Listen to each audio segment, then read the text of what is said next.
All right, so I'm live on a Tuesday. I know you guys might be a little bit surprised to see me on a Tuesday, but I'm here with Queen Taese.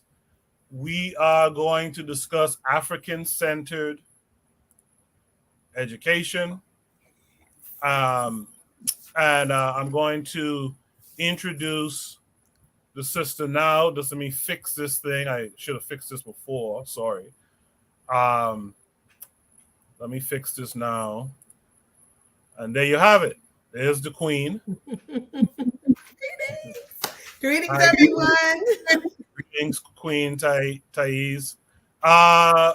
So I don't know if you know this or not, but one of your teachers actually put me on to your school, and I advertised the university, the homeschool university, on my show on Saturday night. So I think you might know. Oh, Madasi, that must be Baba Quao. Yes. So I think Such so. a powerful educator and just brother all around. We're so grateful for him on the university and just, being able to be connected. That's everything, Yeah. So I appreciate that, brother. I see we have some people starting to come through in the chat. We got Lero saying peace, loved ones. We got all Pro right, Black peace. podcast. These are all folks on the same network that I am on, KWAZ Radio.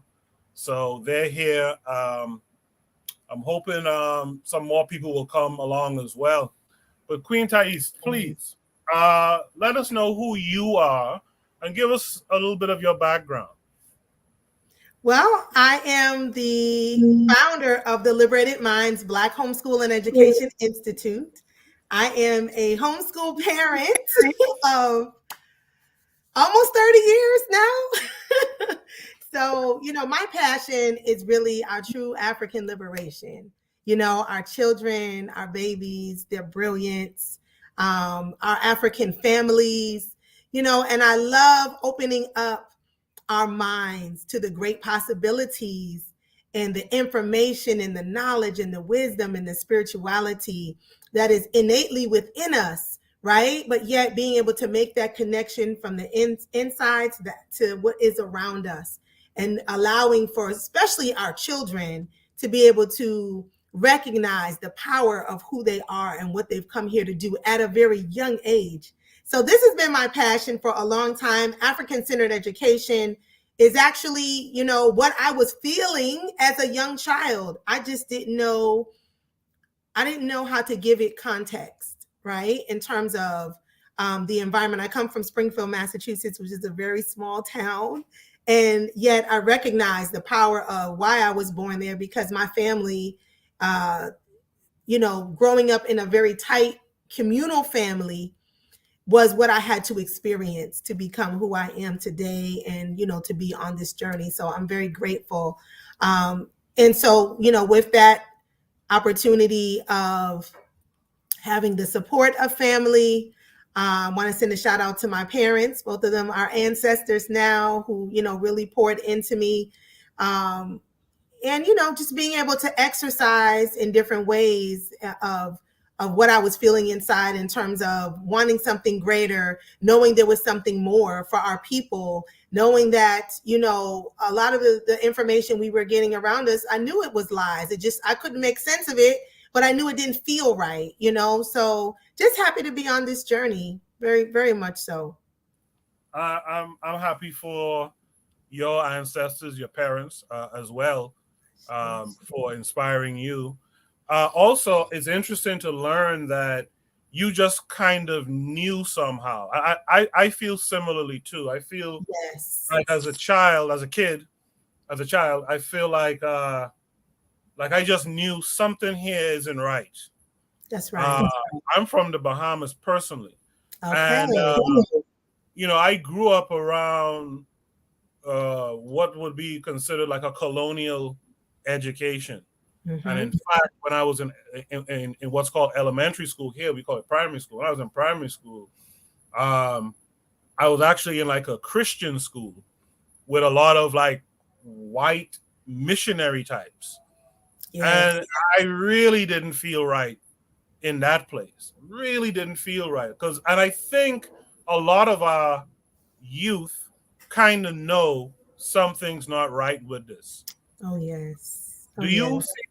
do you see it um in your vocation? Do you see a relief in the children when they can realize that, wait a minute, this is us, this is for me, as opposed to what was going on in the public school system? This is for us. Yes. Does that ever become apparent to you? Oh, that's immediate. Like that's the immediate response. Because number one, when children are in environments that are very loving, tending to their needs beyond just academics, but their social wellness, their emotional wellness, they feel like they're in community. African people, we're very communal people, as all of you know already. And so education is not separate from that. And because it's a spiritual process, it's something that happens in stages, and it's something that happens differently for everyone. And so when children are allowed to develop and grow in an environment that is nurturing, that is not full of pressure, and where they're being demeaned if you don't know this fast enough, or where their passions are being forgotten when they don't matter in those environments, their divine purpose doesn't matter in those environments. And to be in a place where they're able to just love on themselves. Like, how many of our children actually hear them say, I just love myself? I just love what I'm doing. That's not a common statement, because a lot of times, the focus is on conformity. So yes, and I love the joy. I feel like joy, I feel like the word genius should start with a J for joy, because when there's joy in the learning experience, then children have a love of learning, and that goes, infinite. That's an infinite experience. You mentioned sociability just a moment ago.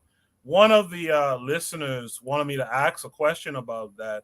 And the question is, like, how does the African-centered curriculum, in particular, your curriculum, how does it overcome a child's sociability? Especially if it's like an only child, like it's two parents, but there's only one child. Like, how does the African-centered education that you guys offer in particular, how does it overcome that? Well, it's interesting because I get that question a lot.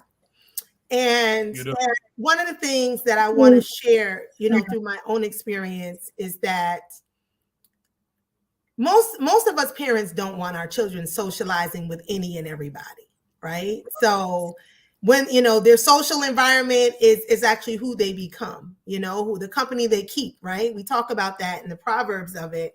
And so we want to think about it from a different angle, whereas number one, African people are the most social people on the planet. You know what I mean? And so when we function in our true selves, we are very communal people already. The other thing is, what I've had to do over the years is just get really creative with first of all, creating certain social environments, right? So if the children are homeschooled, there's likely, quite a few homeschoolers, especially now. Not when I started back then, it was different, but now there's so many homeschool groups and families and collectives. And when you frequent those different places, maybe the library, maybe the park, wherever it may be, the museums, just getting your child out of the house and recognizing that the world is their classroom, you will just naturally gravitate towards and connect with others that are like-minded. And I really stress that, because, you want your children to be around other children who are aspiring for greatness, right? And whose parents are cultivating that aspect of who they are, because what happens is it just becomes infectious. When the children are around other children who are positive, they're not calling each other names. They are giving each other, thought-provoking, conversations they're engaging in, it's just a whole nother world.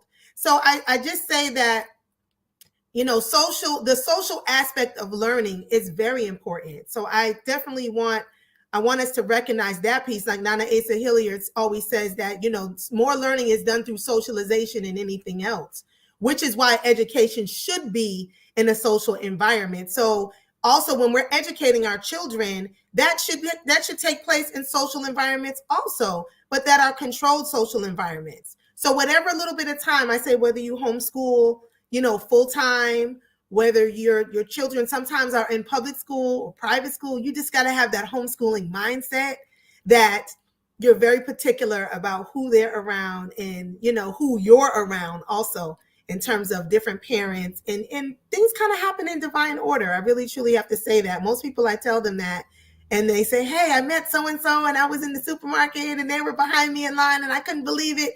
And we just have to call to us what we want to see. I think that's very important.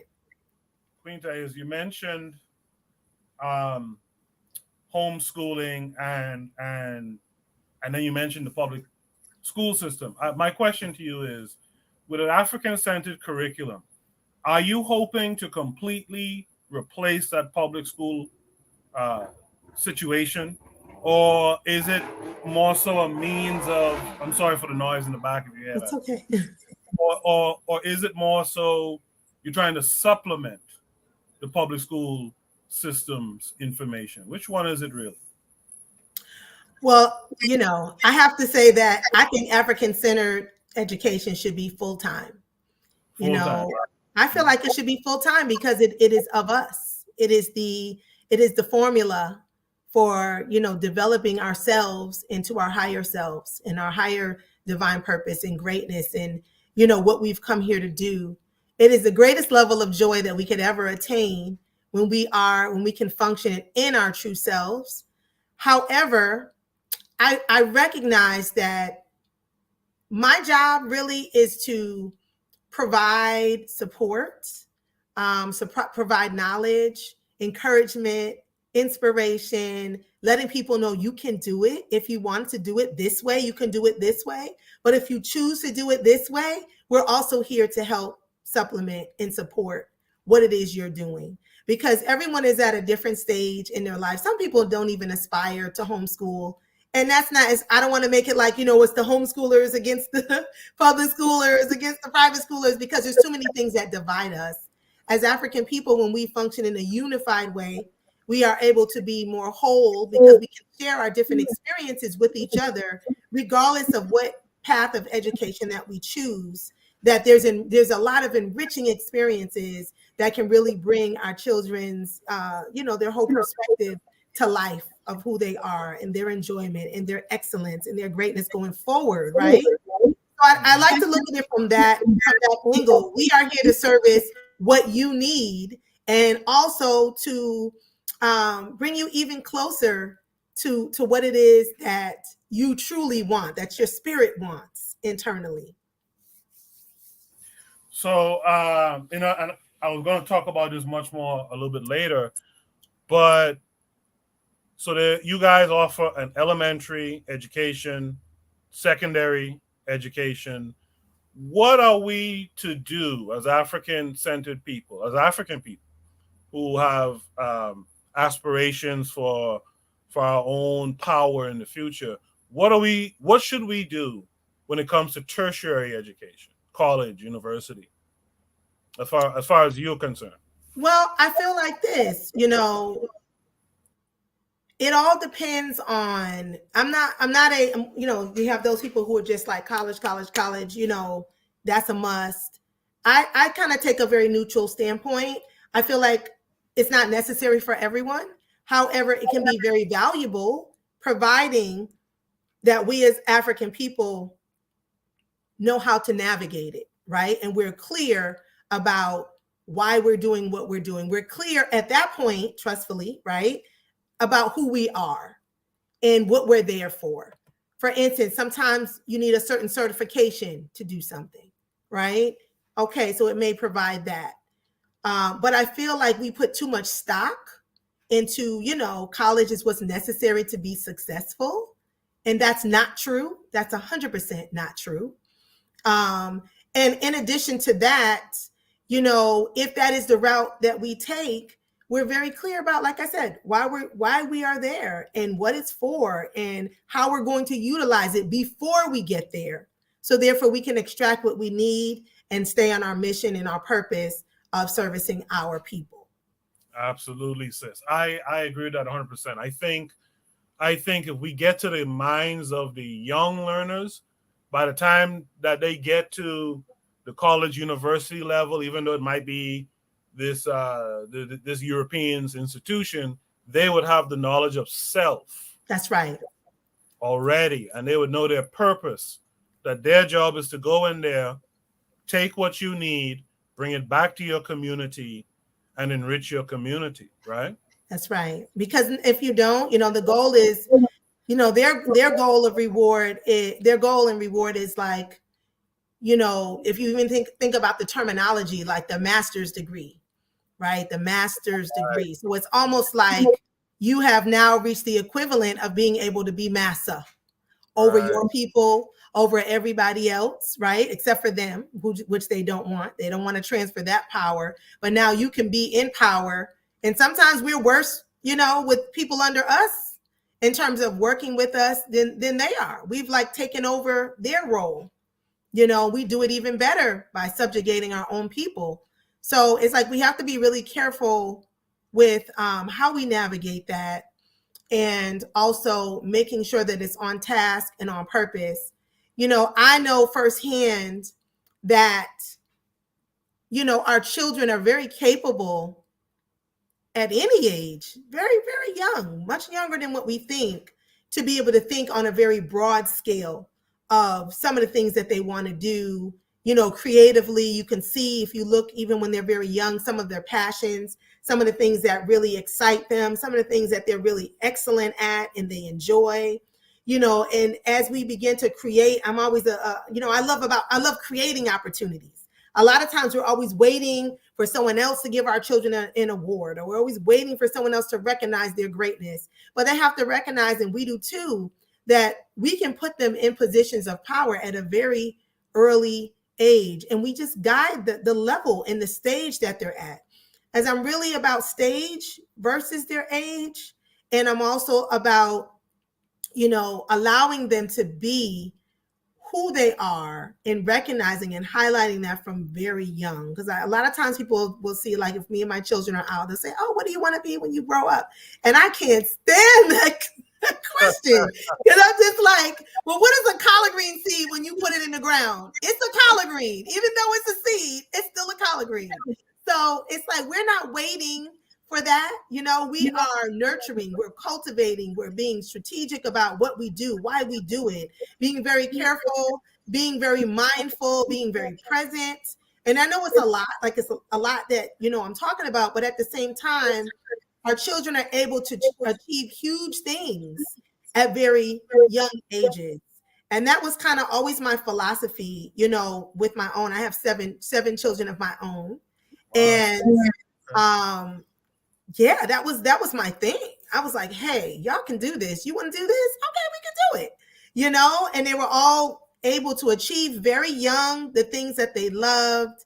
My son was really into like the engineering and the science and all of that. And, the internships are key. So important, so Blacknificent in so many ways, because number one, our children, if, I prefer an internship at a Black-owned business.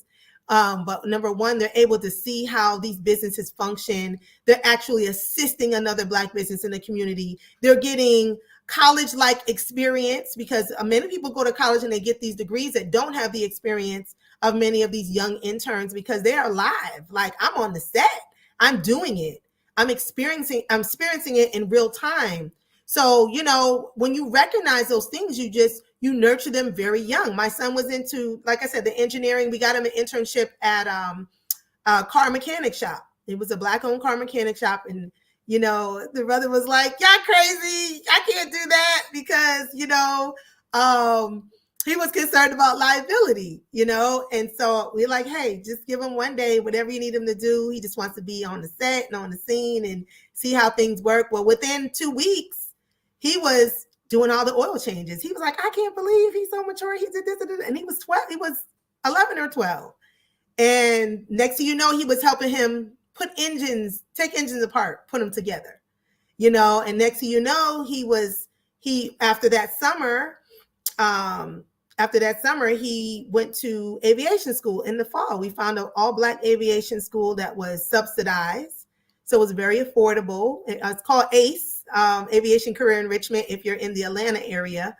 And he went there from 12. By the time he was 16, he had his pilot's license, you know? So, and people are like, oh my gosh, that's amazing. I'm like, it's great, but it's not abnormal for what our children can do when they're passionate about something, you know?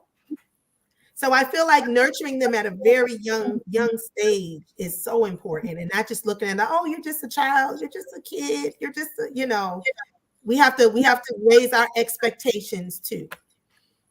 Was it difficult to find these outlets where you can send these young African scholars to get experience? Was it difficult? Because you mentioned that example with the one place where, you know, they were worried about liability and all that stuff. But generally speaking, has it been difficult finding Black-owned, you know, businesses where you could send these young scholars to learn more? No, I think it's just about the will and the want. One thing I tell people is that, you know, some people feel like it's bragging. I call it broadcasting. We got to broadcast the greatness about our children. When we're broadcasting it, we're meeting people all the time. When you're broadcasting, oh, my daughter said, you know, she's into, like, she's a vegan vegetarian chef from when she was 12. And I broadcast, yeah, my baby, and she does it because I was proud. But it was really about sharing, right? My happiness, my joy. But it also was letting people know, hey, if you have any opportunities or if you know anyone, and that's how a lot of her opportunities would come. Just say, oh, well, I know somebody who, you know, has this shop, or I know somebody who would love to have her cater, or I know someone who would, right? So when we talk about how great our children are, we talk about the things that they're doing. We are our greatest resource. We got to remember that as African people, we are our greatest resource. But with, like they say, a closed mouth doesn't get fed, right? So that takes I think when we set our intentions of what we are looking for, what we are looking to achieve, we don't necessarily have to know how it's going to happen. One of the main things we have to do is begin to talk about it. And there's a lot of Black businesses that would be excited and that are excited to be able to support, you know, our young people in that becoming process. You know, you'll be surprised. So yeah, sometimes it takes a little nudging, like, well, you know, kind of give them a chance, try it out for a day or two, you know, and most of the time from what I've heard, and this is advice that I give to thousands of people, and they always come back and say, thank you, you know, Madasi, for that. That worked out. My son is here now. My daughter is here now. And this is what they're doing. And they got their book coming out. And now they were able to learn this. And, you know, this is information. When my daughter, when she interned at a raw food restaurant. And the information that she got working there, I think she was 14 when she started. She couldn't even get that in a culinary college. University. There's no way. They don't even have that level of knowledge from our African perspective. Remember, she learned about agriculture. All their food came from a farm. She would visit the farm with them. She learned management. By the time she left at 14, she ran her own business until she was 7. Well, she still was running her own business, still is. But in between that time, she ran her own business. They asked her to come back at 17 and hired her as head chef. And she ran the restaurant pretty much. Nice. You couldn't go to college and get that.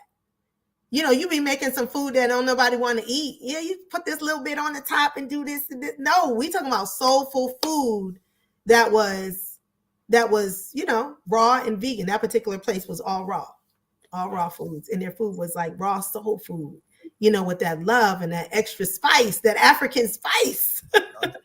So I just say, you know, there's so many avenues and opportunities that we have to be willing to try. What is the biggest misunderstanding you found that people have for what African-centered education really means? What's the biggest misunderstanding, particularly from our folks, of course? What's the biggest misunderstanding you've encountered? I would probably say it just means they feel like they feel like it's kind of like ousting everybody else, right? Like nothing else matters. Nobody else matters. It's selfish. It's just about ourselves, right? That it's anti everything else in the world. It's just, and we have a very narrow perspective, of what the world is and what it's about. Yeah, that's probably gonna be, yeah. That's interesting. And that's a lot of our folks who are saying that, right? Oh, absolutely. Absolutely. Yeah. Or they might say, it's too African. I want to be Black, but I don't want to do all that African stuff. Right. So how does that make you feel? And what do you wish could be done about that type of mentality? Well, I don't think I have really a feeling about it anymore. I recognize that,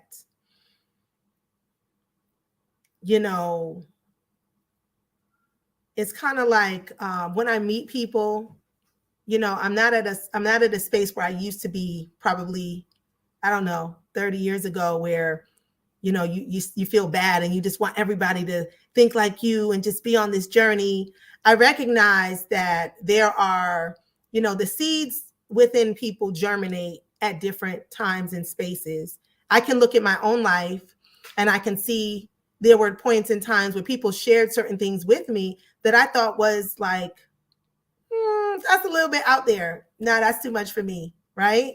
But yet later on, when I came in contact with that same information, when I was more mature, when I was more ready for it, then it's like, oh, this is a no-brainer, right? So I feel like we all have a part to play on this journey of what we share with others. And when we're sharing, it shouldn't be a force. It should be, this is what I'm supposed to give this person at this moment in time.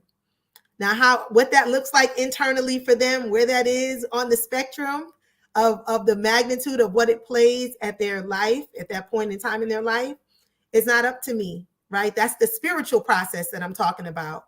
And it could be later, a year later, someone else might tell them something similar. And, 5 years later, something similar. And it might not be till 15 years later. And they're like, oh my goodness, I remember this sister that I met way back, 15 years ago, and she was talking about this, just like I did. And just like many of us in this space have done, where we felt like certain things were too extreme. Like even when I became vegetarian, I was just like, what? Nah, man, I'm not giving up my chicken. I was like, what y'all talking about? And so I was like 19. And I first 19, 20, I was like, I don't know what they talking about. You know what I mean? But within 5 years, I think I became vegetarian around, no, not 5 years, probably within like 8 years, I became vegetarian, right? And it was a no-brainer for me, because sometimes it is just the seeds that we plant or a little water that we pour on that seed for someone. And it takes them a step further. And sometimes they'll never, maybe that's not their path. Maybe that won't be a choice that they ever make.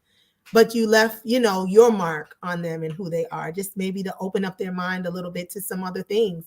So that's kind of how I look at it. I don't judge in that way.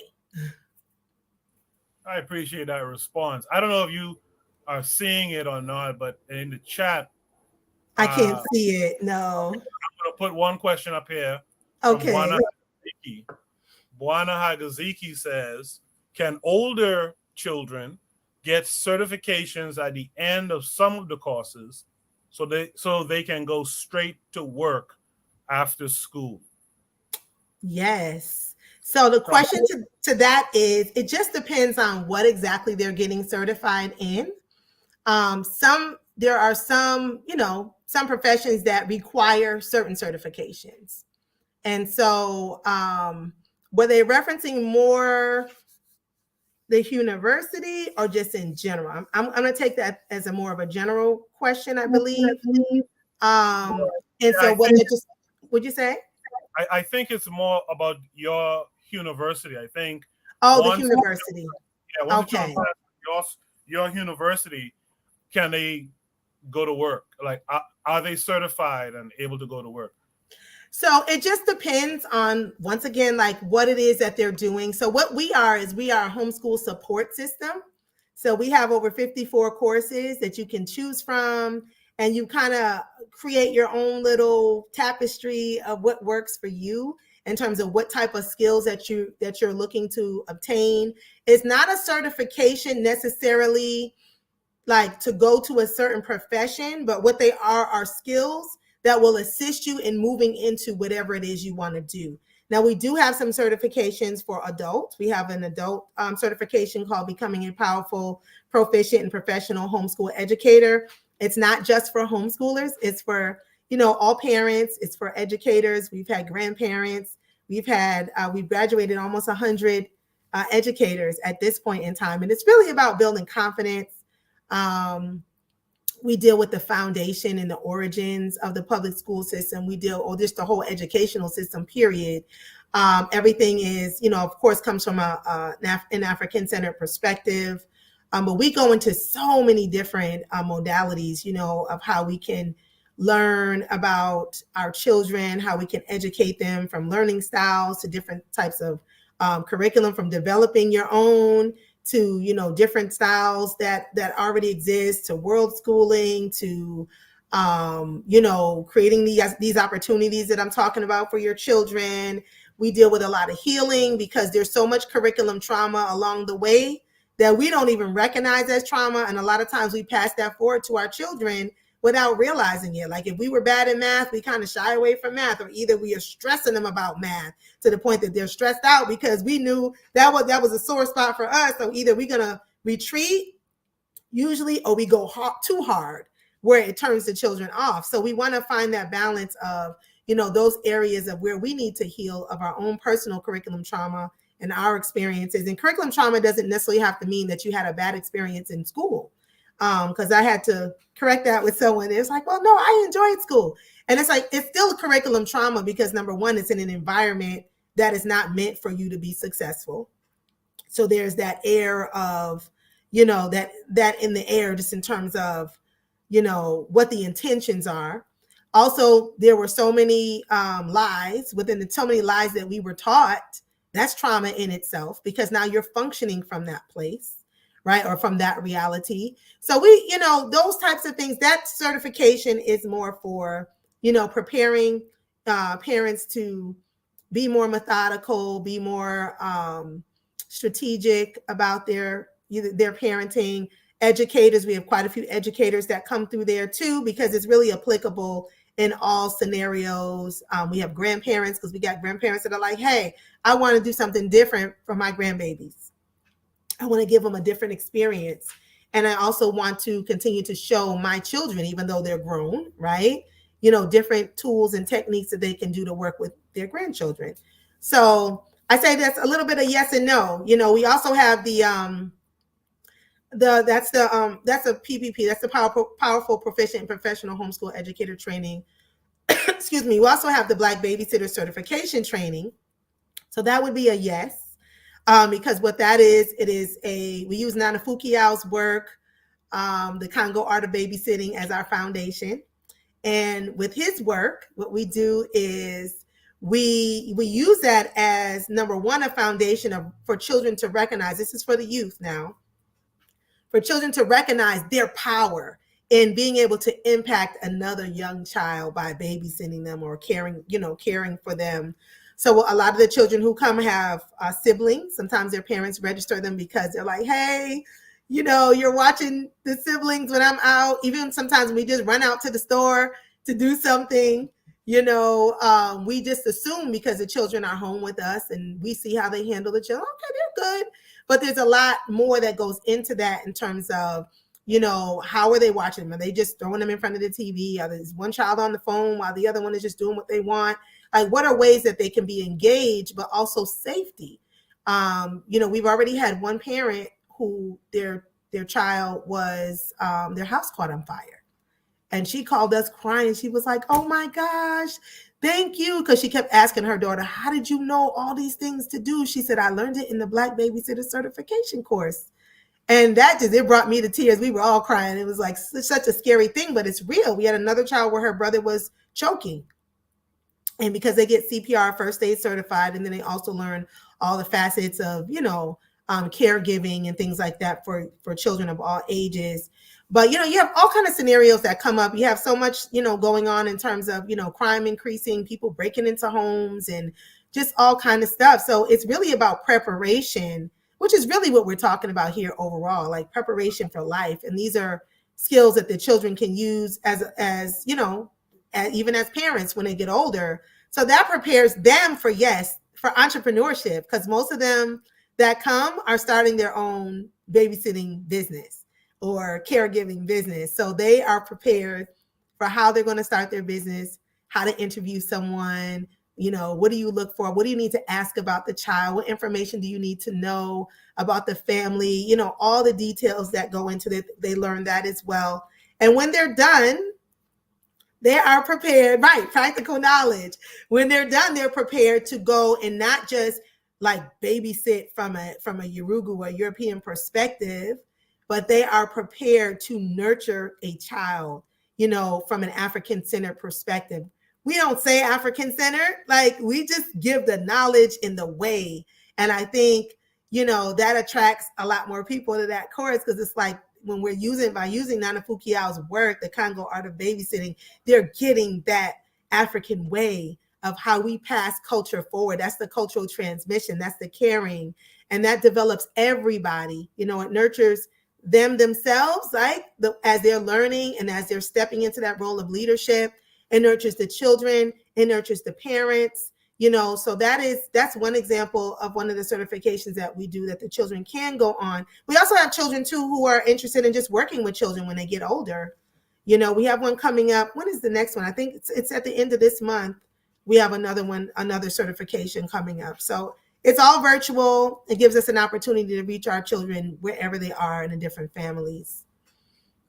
When I started, so the reason why I was put on to you, right? The reason why is because I've been talking about the need for this African-centered curriculum. And in fact, I've even been toying with this idea of a Pan-African centered curriculum, right? Yes. Where you not only just learn about your geographic location as far as African-centered goes, but also all the other geographical locations. That's right. Along my journey, I came to study Booker T. Washington a little bit. I really respect what he did with that school, the Tuskegee Institute that he had. Yes. Do you guys do anything similar? Is it a case where not only are you learning, but you're doing hands-on or have the ability to do hands-on stuff immediately? Like while you're learning? Absolutely. Yes, absolutely. So we have a business development and leadership program. With that program, we have children who have built bakeries. We have one young sister, she has a vegan bakery.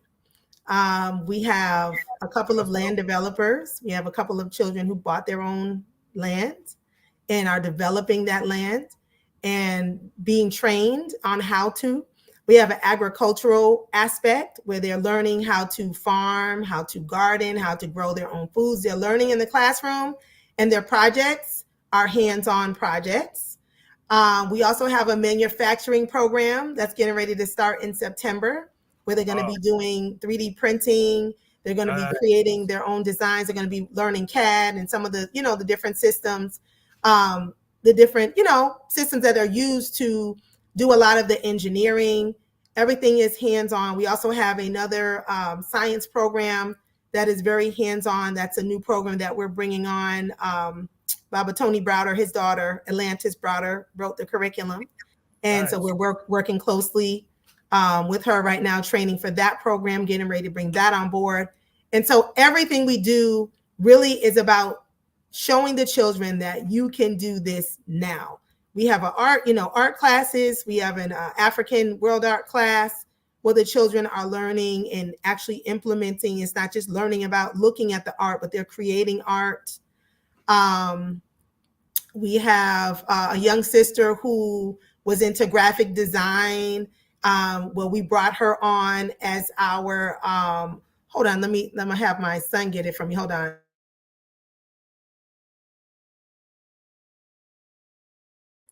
We are interviewing with Queen Taese of the Homeschool University. I hope you guys are enjoying this conversation. I see your questions. I'll ask them just now.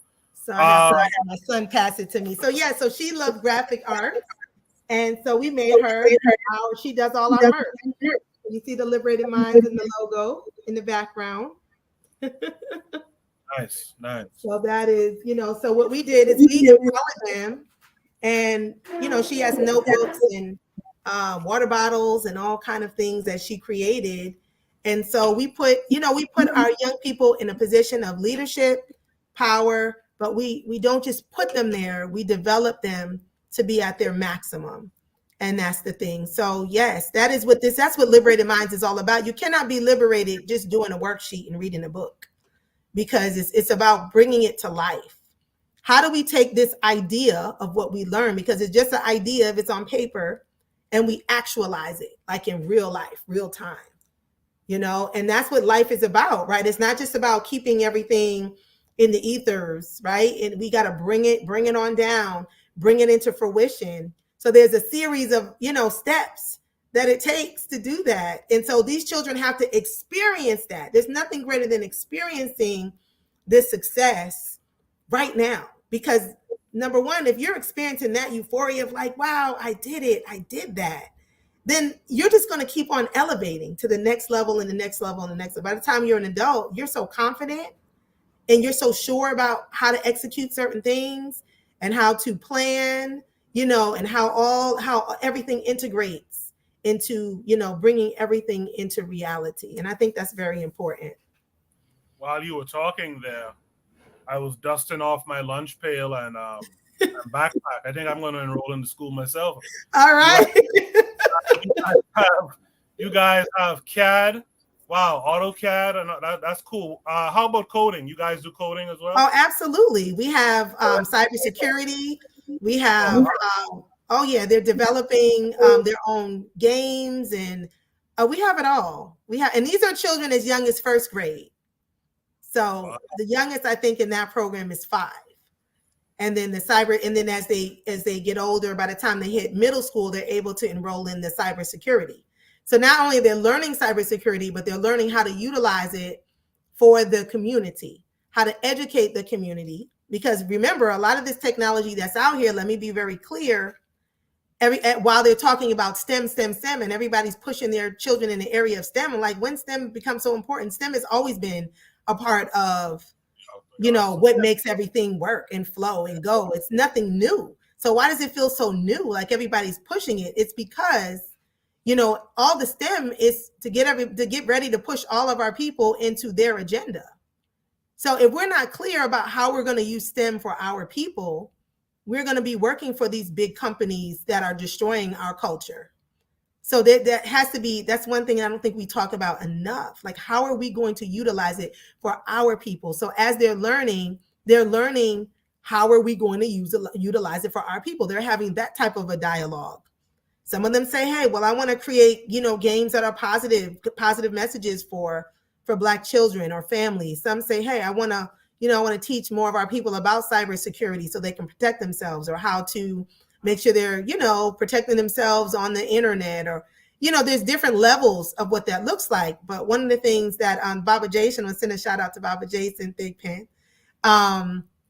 He really encourages the children to be creative on how you can serve our people. But that's very key, very key. Queen Taese, I see you have an admirer in the audience. It says, by the way, tell her we love her attire. Madasi, I appreciate that. Yes, ma'am. That actually, and I have a few other questions from you guys in the chat. I'll put them up just now. That reminds me, do you guys, in your African-centered approach, do you guys teach about beauty standards and self-love? We have a class called self-love. Yes, we do. Wow. Yes, we do. So now we have self-love is for the daughters. And that's exactly what it gets into, how beautiful we are as women and young women, and but also We have the slave ships to steamships class, which is, and we have that's Baba Ishangi, and he talks about so many aspects of, you know, just everything that's going on, right? Countering a lot of the things that we see, but not always just being on the defense, but being on the offense, right? Where we can already be prepared for what we see. So that's Baba Shakara, who's over in the UK. Some of you may know him, Kush TV. Yeah, so he's one of our educators. Yes, and he teaches African-centered media. So he's teaching them how to analyze the media, the images, how to analyze movies, how to analyze their environment, how to analyze music, how to look through it an African lens at everything that they see. And then how do they create their own media outlets through what they do? You know, my son has my 12-year-old, well, he just turned 13, excuse me, he would correct me. He has an app where he does a podcast, and he does a podcast with elders in the community. And his focus is on police brutality, but not just from a place of defense, but from a place of empowerment. How do we, you know, strengthen ourselves up to eliminate fear? And where we, you know, because it becomes a psychological trauma. So he developed an app to address that. And he uses the principles of Ma'at and the principles of Nguzo Saba, and, you know, the things that have already been given to us, the formulas are there, right? And so with that being said, you know, he's able to use that media format of the podcast, and he interviews different people about their stories. And even with that, he interviewed one of my elder aunts, and she shared some stuff that I never even knew. It was so healing for the family, you know. So our young people, they are the key really to our healing overall, because when we talk about any ills that we face within our families, within society, we have the ability to correct through how we rear our children. I say rear and not raise, because often people say raise the children, but to me the differentiation is more when we raise our children, we're looking at food, clothing, and shelter. You know, parents be like, you know, it's just all I got to do is put food and clothing, and then food on the table, clothing on your back, and a roof over your head. That's it. Right. That's raising. But rearing is when you're dealing with the morals, the values, the traditions, right? That intimate time that really mapped out, you know, in your mind, like, oh, I just see this and I need to do it this way. And I need to make sure that they get this on this level. It's deeper thought, it's deeper learning. So that's the difference. So yeah, I totally forgot the original point. I was like, no. Fine. You mentioned something that I was going to talk to you about off air, but I'll just put it out. I'll just put a little bit of it out there now. I am interested. So this show is a part of a podcast network called KWAZ Radio. There's some of the other hosts are out there, like you saw, Oni Taese, the Pro Black Perspective, Brother Bakari, etc. And one of the things I've been thinking about recently is I want to tap into more content created by our youth. Yes. You mentioned your son in his podcast, and that's something I would like to do. And I would like to get children who come through or passing through an African-centered education. I was just at this talk in Brooklyn the other day, and they did this presentation on the science of melanin, right? And it was so refreshing to see these 13, 14, 15-year-old boys and girls talking about their research on Was that melanin. Aya? Was that Aya? Yes, exactly. That's it. Yeah. Yes. I hope to interview him next, similar to you now. And yeah, I've been thinking about it. I want to see if I could get some youth to put out some information, some content that encourages other youth who might not be in an African-centered program, but can learn from them who have passed through. So that's something I just want to put out there. Let me go to this question. I think that's key. There's plenty of them. Right. Everywhere. You know, it's interesting because I find sometimes, you know, we just assume, like, we don't really ask, but there's so many.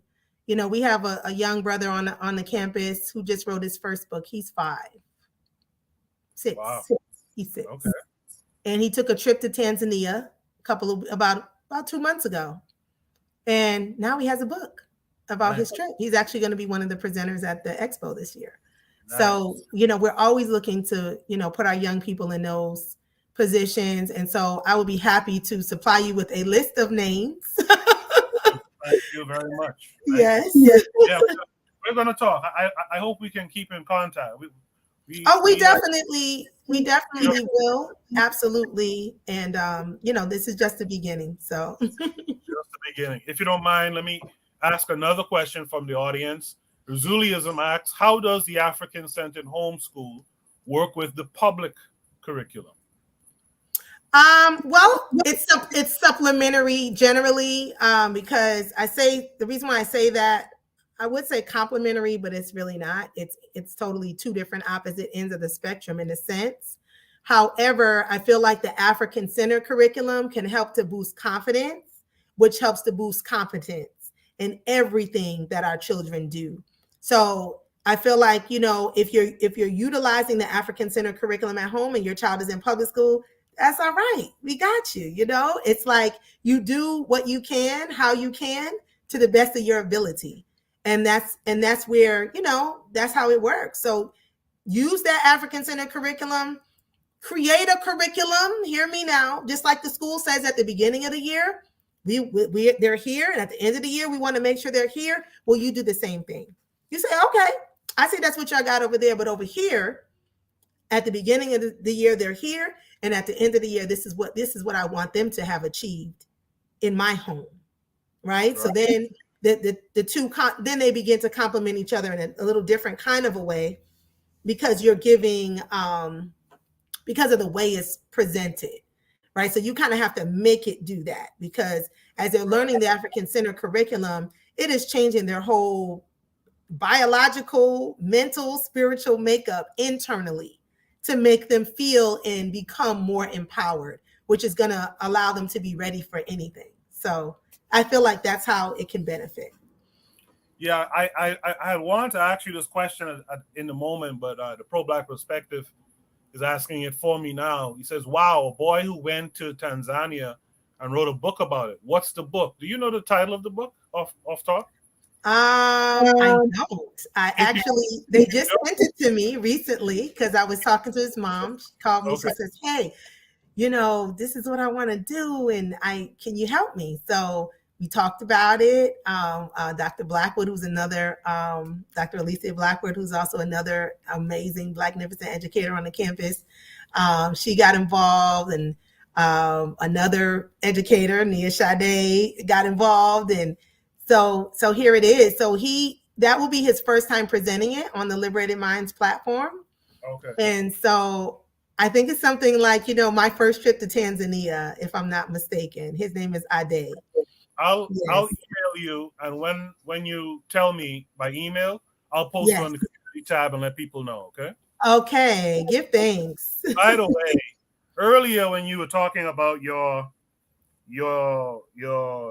journey into being vegetarian, and you were talking about how difficult it was to give up chicken, a few of the heathens in the chat were saying stuff like, chicken is a vegetable, by the way. I just wanted to share that with you. I love it. Well, it's an interesting thing that chicken is about now.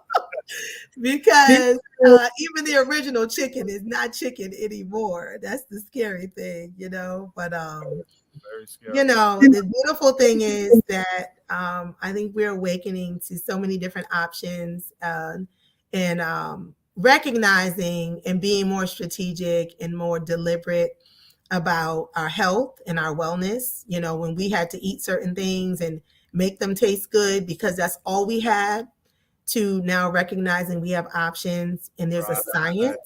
There's a whole science about how we should eat and how our bodies function, how our organs function. There's a whole, science about what type of herbs and things that are around that we can utilize, that we can grow. to detox our own bodies and to be able to count on our way, the way that we've used for so long before Rockefeller and his old interruption of the herbal system, right? To bring in the so-called medical system.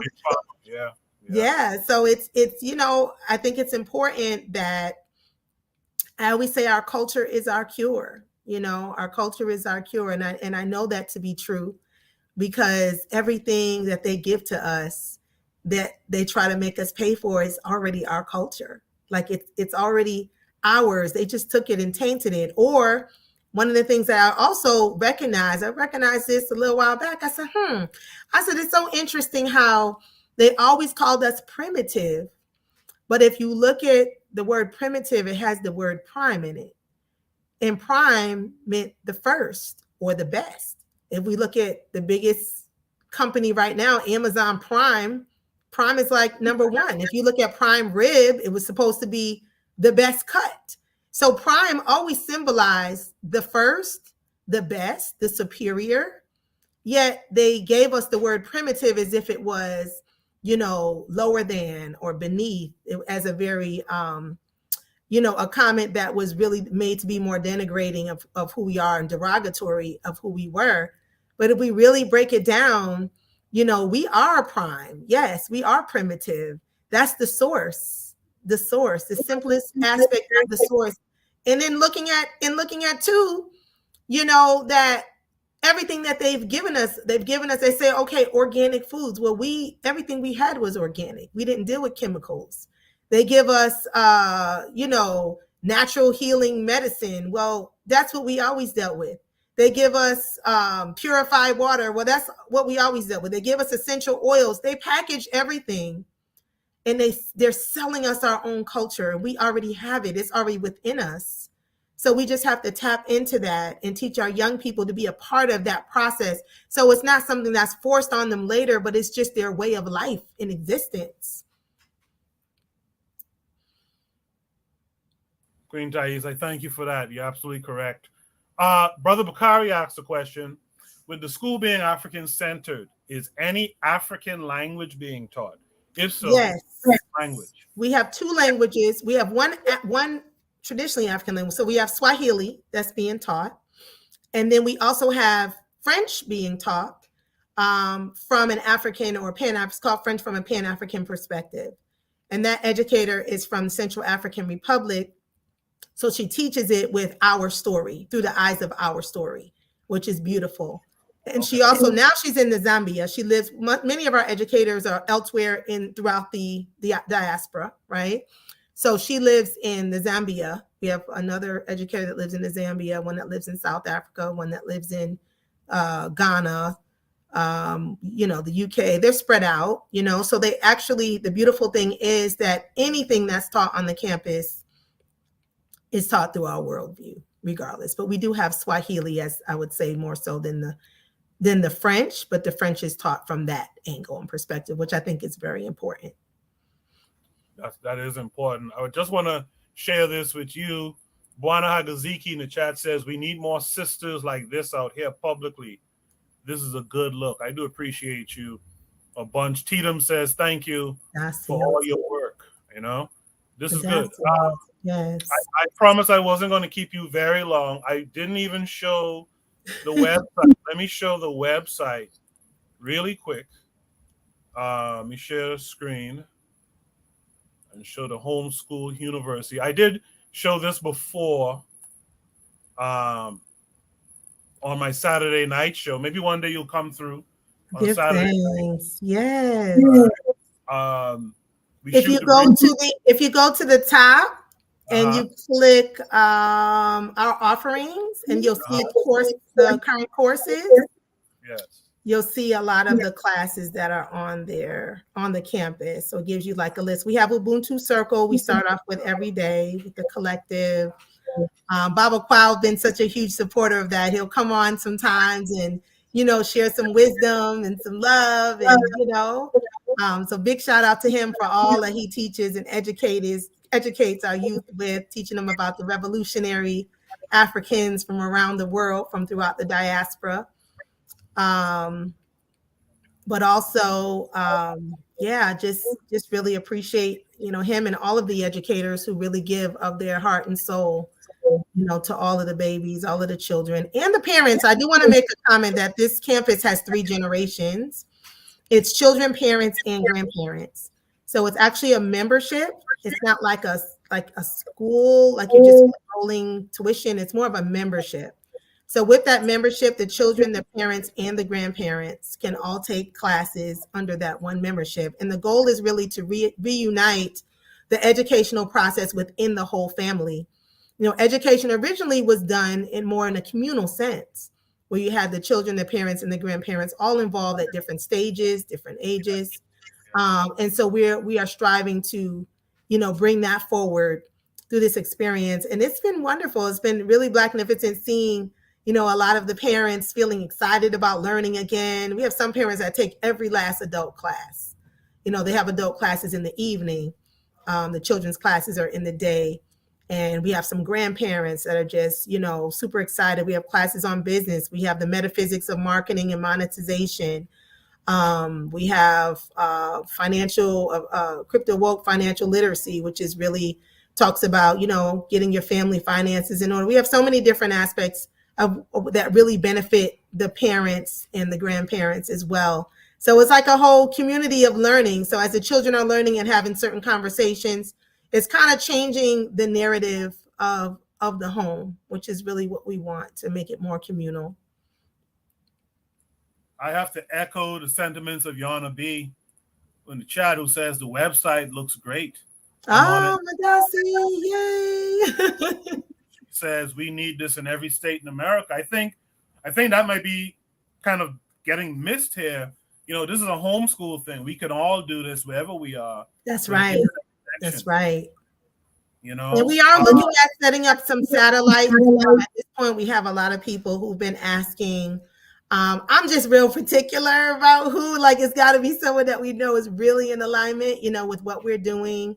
So, if any of you are interested in that I also do a lot of homeschool trainings. I travel a lot and, train homeschool groups and families that get together, and they just bring me out and I do trainings, for schools and just depending on whatever is needed. And I also do consultations as well. So there's so many ways to make it happen. And trust me, if your heart and soul is in it, it can be done. It can be done. I started off on my own. I didn't know of anyone who, I kind of stumbled on it, and I was just kind of like, my children are not going to public school. And I was looking for some private. I didn't realize that homeschooling was even an option 30 years ago.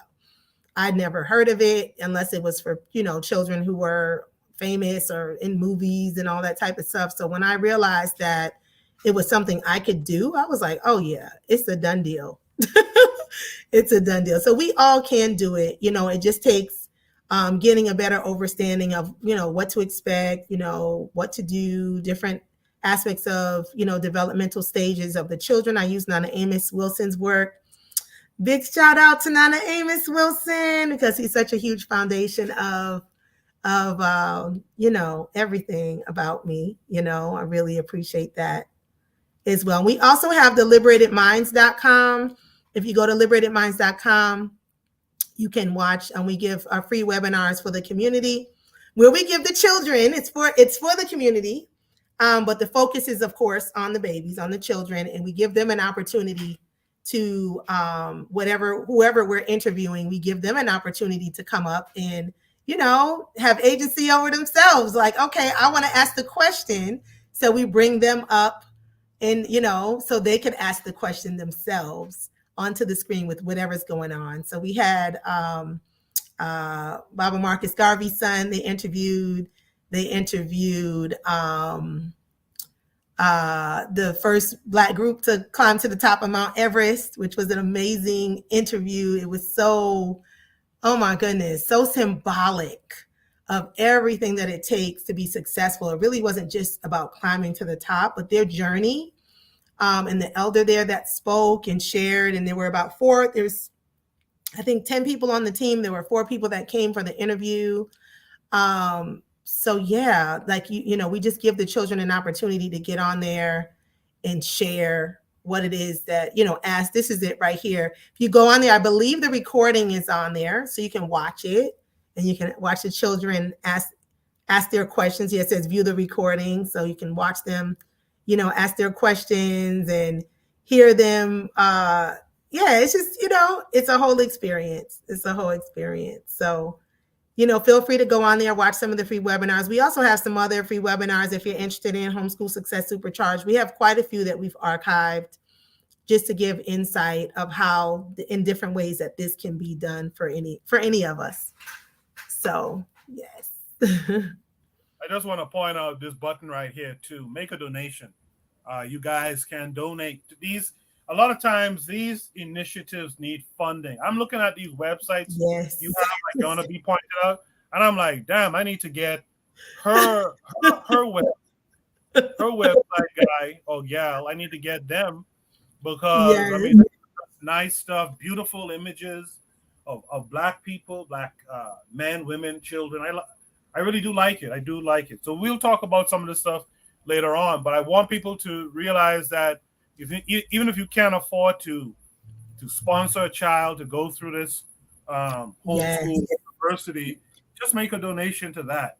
And right now, it is a very tough time for a lot of parents. So even though we have a subsidized rate, we kind of have it without the subsidy. So, our goal is to make it affordable for everyone. And now with all of the shifts going on, some people are losing their jobs. Some people are getting laid off. Some people, it's just so uncertain about their future financially. A lot of people are concerned. Prices going up. And pretty much we are self-funded. For the most part, we rely on community donations to make it happen. The majority of our programs are like next to nothing, So I'll give you an example. It's if you take our premium plan on Homeschool University, it's $247 a month. It also comes with, clubs that the children can get involved in. It comes with over 700 Black audio and ebooks and curriculums they can download. It comes with archives of the classes, plus the live classes for $247 per family, not per child, per month.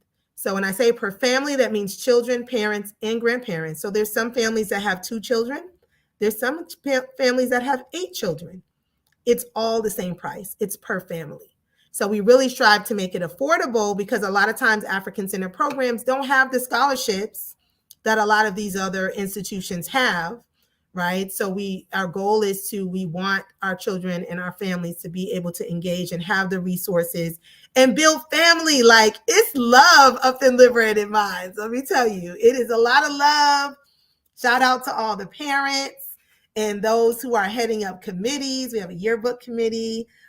We have the graduation committee. We have those that just all types of activities and things that we have going on. And shout out to my operations director, Mama Major, who truly makes it happen on every level, helping to bring this vision into fruition. The educators who all come and give up their time and energy.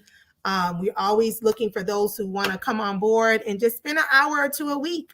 Donate that time to our children to teach a skill or to share some insight, to be an example, a shining example of what it means to truly be African, because now more than ever, it's like more and more people are really, clicking into that power. But I want to make sure that it's not a fad, that this is just our way of existence. We don't know anything but this, that our children are clear about whose they are, right? And they're really understanding that our culture is our cure. So, so I invite you all to get involved in that way, make a donation. And I want to give thanks for you bringing me on the show. You're welcome. Thank you. I just want to say, Yana B says she's going to hit you up. Yes.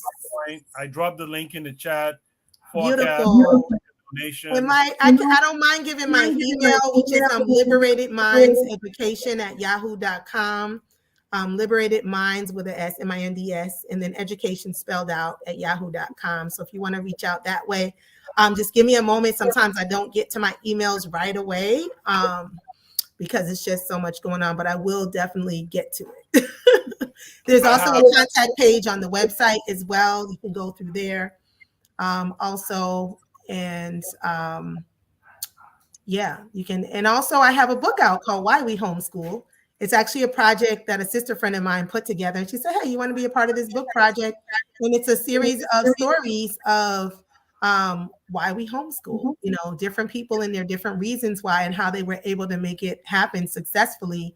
And I believe there's about 10 different stories in that book, but it's a short read. So it's not like super, you know, time consuming, but yet it's a lot of good information. And you can get that on liberatedminds.com as well as queentaese.com as well. And I also want to say one last thing. We have our Liberated Minds Expo coming up, y'all. It's the 12th anniversary. So I'm super excited about that because we have been in person every year until COVID hit, right? So the whole pandemic hit. It just was like, man. So we were online virtual for 3 years. And so this year we're finally going back in person at Georgia Piedmont Tech College. And that's in Atlanta. So we have Black families, African people from everywhere, y'all, like all across the country. We have those that come across the world, from Africa, from South America, from the Caribbean. And it's just about us. Like, it's all us. You hear me? Like, it's all us. So we are learning together. We have over 40 presentations, educational presentations on African-centered education. Not like whether you homeschool or not, you will walk away with so much. We have classes for the children, ages 4 to 10 is the Watoto Village. Ages 11 to 17 is the Sankofa Scholars. So they also have their tracks of classes all day long. We have, vegan, vegetarian, soul food. We got vendors of all types of African-centered educational materials. You've never been to a place like this because it's just like Baba Samori Kamara, if y'all know who he is from the homeschool world. He said it's the African, what he's called it, the family reunion of African-centered education. That's what he calls it. And it really feels like that because it's just a lot of love and support. Any question you ever want to know, you will get answered. And it's just meeting other people with like minds. It means so much to really be able to hone in on, you know, meeting people like, hey, these are people who are doing it. And even those that come, they think they're coming for one thing. And I'm just coming to learn about math. And then they're over here like, what? If you go to liberatedmindsexpo.com, you will see all of the presenters from last year. We have new presenters that are being added this week for this year's conference. And so, so she'll be starting to add the new people, but you'll get an idea of what that looks like, the richness of what's being offered. This is our 12th year. I can't even believe it's been 12 years. Like, I can't even believe it. I cannot believe it. So so here it is. So the website's being updated as we speak with all of the newness for this year. The magnitude of what you're going to get by being here, you can't even put a price on it. I promise. And I'm not just promoting, like, it is my favorite. It's the favorite event, but it's also everyone else's favorite. Many of our children have grown up coming to the expo every year, and some of them only see each other at the expo every year because people are coming in town and they can't wait to get together. And the same thing for the parents. So it's 3 days. It's Friday is our meet and greet. Saturday is, the meet and greet is from 5 to 9. So we have all free food and music and fellowshipping. Everybody just kind of getting off the road, coming in town. And those who are in Atlanta, we're just coming together. And then Saturday and Sunday is all day training. We go in hard, y'all. We are there 12 hours. 12 hours on Saturday, 12 hours on Sunday. And you choose whatever is. There's 3 classes that run at a time at every time slot. And you just choose whatever is most conducive to where you are at that moment. So, yes, thank you so much. Let's see. Okay, the 4Kast Radio. I appreciate you so much for sharing and giving. That means so much to me because this work is I'm telling you, there's no way to measure it. And I think, just with everybody who's here tonight, I want us to recognize the impact, that we have on each other, because I'm so inspired to be here. Baba, would you just bringing me on the show, and the work that you're doing? It all, I recognize that it's all like one big puzzle. So it all fits together in how we do what we do. And so I just send the same love out to all of you and what you are doing for your families. Obviously, your mindset is already on this journey, on this path, and you wouldn't be here. But just to continue in any way that, I can support, or just whatever. I say Liberated Minds belongs to us. It belongs to the community. And if we don't use it, then who will? So we want to make sure that it stays in the right hands. It's being utilized by our people. So feel free to reach out for, any needs that you may have. But Madasi, for sharing this time with me. Yeah. There was one more question, but you know what? I'll save that for a part 2. If you will oblige me in the future. Absolutely. We can talk about curriculum building and what works for African learners. So, Tatum, we'll save that answer for the next time. And I'm going to try to interview more of the instructors involved with you guys. So, yes, we have 54 instructors, and they're all from the African diaspora, all African centered. So definitely there is, and even some of our young people. We have we had 2 young educators that taught art on the campus. We've had even at the expo, we had 2. I put these children in leadership when I say that. We had our youngest presenter last year who was 5. Wow. And we had he presented for the youth. We had another young man who was 9 the year before, who presented for the youth. And so I want our young people to feel empowered. If they have a skill or something they want to share with the community, they should be able to do that, and we should celebrate them for that, because that's what we want. We want that mindset and behavior to go forward. So we have to encourage what we want to see. Absolutely. Yes. So, are you on social media? I am. I'm on Instagram. Is liberated_minds_expo. Liberated_minds_expo. And that's on the IG. And then on Facebook, it's the Liberated Minds Black Homeschool and Education Institute. I'm also on Queen Taese on Facebook as well. I think that's it. So terrible. Okay. So no Twitter? Yes. And I'm on LinkedIn. So if you follow me on LinkedIn, not LinkedIn, excuse me, my link tree, which is link.tr/Queen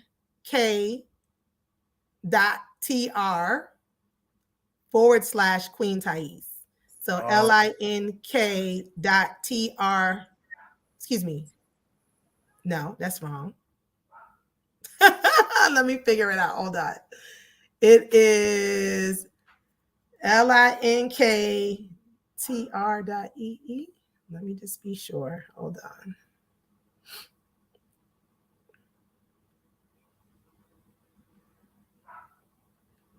Let me see.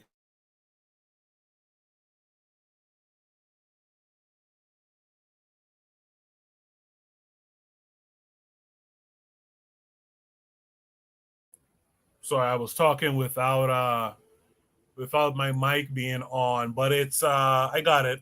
It's you got it. Okay.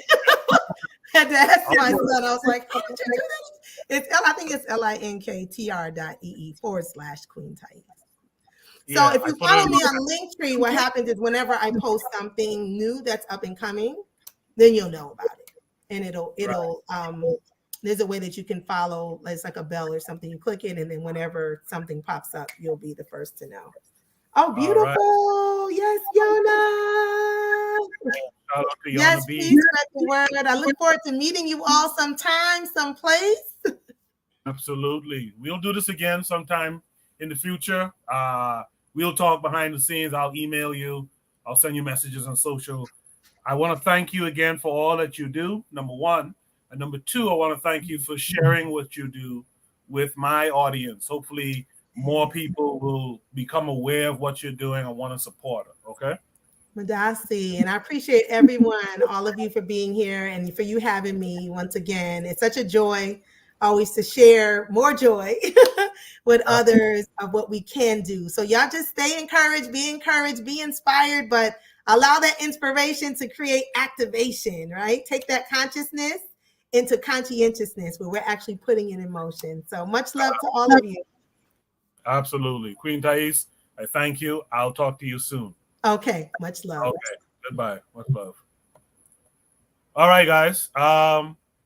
That was the interview. I hope you guys check it out in the replay later on when it posts. I hope you guys share it. If there's anything from the Bitter Medicine podcast you need to share this.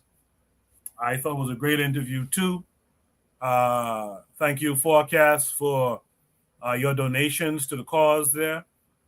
Thank you, Yana B, for spreading the information. Share this interview with your folks too, right? It's only an hour and 15 minutes or so.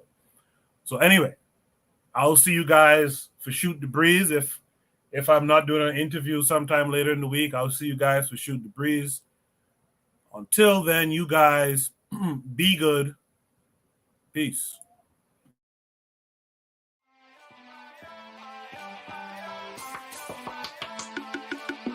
Thanks for listening to the Bitter Medicine Podcast with your host, Koku. If you like what you just heard, we hope you pass along our web address, bittermedicineblogs.com, to your friends and colleagues, and share our show to all your social media. Be sure to check out our archive section on our website for previous podcasts. This has been a KWAZ radio production. Join us next time for another session of the Bitter Medicine Podcast. Follow us on Facebook at Bitter Medicine Show, Twitter, Bitter Meds, Tumblr, Bitter Meds, Instagram, Bitter Medicine.